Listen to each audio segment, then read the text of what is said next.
बिस्मिल्लाहिर्रहमानिर्रहीम। अस्सलाम वालेकुम। कैसे हैं आप लोग? उम्मीद है आप सब लोग बिल्कुल ठीक ठाक होंगे। मैं हूं आपकी शेफ़ रिज़वाना। मेरी तरफ से आप सब लोगों को रमज़ान की बहुत बहुत मुबारक। आज हम बनाने जा रहे हैं चना चाट।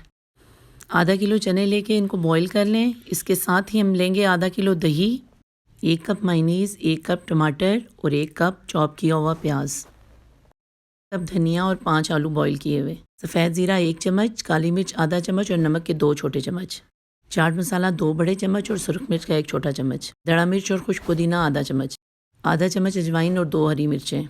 दही के अंदर चने डाल दें और इसके साथ ही इसमें तमाम मसाला जात शामिल कर लें। तमाम चीज़ों को अच्छे से मिक्स कर लें।